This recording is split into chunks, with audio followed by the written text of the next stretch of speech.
Hello. ए शकील, जरा ये बताओ, आँख की शर्म भी धुल गई क्या तुम्हारी? है बच्चे को 600 रुपए के कुर्ते में ईद की नमाज के लिए मस्जिद भेज दिया। 2 महीने पहले ईद की नमाज पढ़ के बच्चा मस्जिद से निकला, चंदा सा चेहरा, ऐसा कुर्ता। बच्चे से पूछा मैंने, कुर्ता कितने का है? कौन? 600 रुपए का कुर्ता पहना के बच्चे को नमाज पढ़ने भेज दिया। कौन बोल रहा है? 600 रुपए का कुर्ता पहना के ईद की नमाज तुमने पढ़वा दी। आप कौन है पहले ये तो बताइए आप। 600 रुपए का कुर्ता पहना के कर रहा हूँ। ये क्या ईद गए हो गए 2 महीने? मैंने अपने बेटे को 600 का बनाया, किसी का बनाया। आप कौन है? आप क्या? अरे छोड़ो तुम्हें, अरे तुम्हें इज्जत की इतनी, अरे खानदान की तो इज्जत की परवाह किया करो। ईद की नमाज के लिए बच्चे को 600 रुपए का कुर्ता क्यों पहनाया तुमने? एक कम से कम 25,000 का तो पहनवाते। अरे देखिए 25,000 का कुर्ता नहीं होगा तो क्या नमाज नहीं होगी? यही बात मैं समझाना चाह रहा हूँ आपको शकील साहब कि अगर 1.5 लाख रुपए का बकरा नहीं करेंगे तो क्या कुर्बानी नहीं होगी? हर साल आप 1.5 लाख रुपए का बकरा खरीदते हैं और इस बार भी आपकी कोशिश है, मुझे पता चला कि 1.5 लाख से कम का बकरा नहीं खरीदेंगे ताकि लोगों को पता चले कि 1.5 लाख रुपए का बकरा है। अब जिस तरह 600 रुपए के कुर्ते में नमाज हो जाती है, 8 से 10,000 रुपए के बकरे में भी कुर्बानी हो जाती है।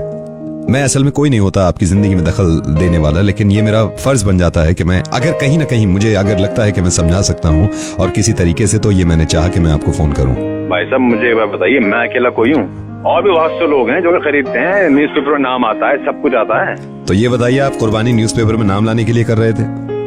और मैं ये शुरुआत आपसे करना चाह रहा हूँ और इंशाल्लाह ये उम्मीद है कि आने वाले वक्त में सबके समझ में ये बात आएगी। पता नहीं लोग दिखावा करने के लिए क्यों ऐसा करते हैं कि 1.5, 2 लाख रुपए के बकरे। आप जरा खुद सोचिए इस बात को कि 1.5 लाख के बकरे में भी कितना गोश्त होगा। अगर 1.5 लाख रुपए का बकरा ना लेके आप 10-12 हजार रुपए का बकरा ले लें तो आप इतने पैसे बचा सकते हैं। उस पैसों से गरीब लड़कियों को जिनको तालीम नहीं मिलती उनको तालीम दिला सकते हैं ताकि जिंदगी भर दुआएं मिले, या फिर पूरे साल उन बचे हुए पैसों से इतना गोश्त खरीद सकते हैं कि गरीबों को पूरे साल खिलाएं आप। बुरा मत मानिएगा, कई लोगों को बड़ा शौक है दिखाने का कि हम बहुत ज्यादा महंगा बकरा लाए हैं। अल्लाह ताला ने कुर्बानी फर्ज की है हर इंसान पे जिसके पास पैसा है, लेकिन हमें यह अकल भी दी है कि हम किस तरह अपना पैसा इस्तेमाल करें। और मैं सभी से गुजारिश करूंगा, अगर आप भी सुन रहे हैं इस बात को, तो बहुत सारे लोग हैं जो जानबूझकर बकरे के पैसे बढ़ा के बताते हैं, 4 गुना बढ़ा के बताते हैं। प्लीज जितने का खरीदा हो इतने का बताया करें, क्योंकि हो सकता है कि किसी का कुर्बानी करने का इरादा हो और आपके रेट सुन के वो शायद हिम्मत ना करें कि नहीं इतनी महंगी कुर्बानी तो हम नहीं करेंगे।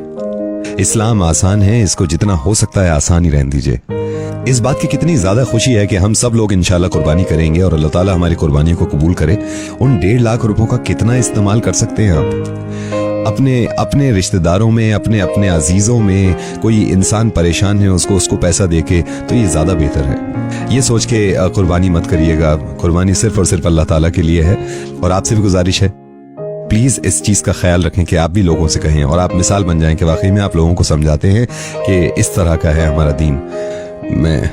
मैं नवेद बोल रहा हूँ और मुझे माफ कर दीजिएगा अगर मैंने जरा सा भी आपका दिल दुखाया है, और मैं चाहता नहीं, लेकिन मुझे ये लगा कि शायद मैं कुर्ते का एग्जाम्पल दूं तो शायद आपके समझ में आ जाए, क्योंकि आपको मालूम है कि 600 रुपए का भी कुर्ता होगा तो उसमें नमाज होगी आपकी। बात सुनिए आप नवेद, मैं इंशाल्लाह आने वाले वक्त में ये तमाम चीजों का ख्याल रखूंगा कि कुर्बानी की तरह हो और उसमें कोई दिखावा ना हो, रियाकारी ना हो।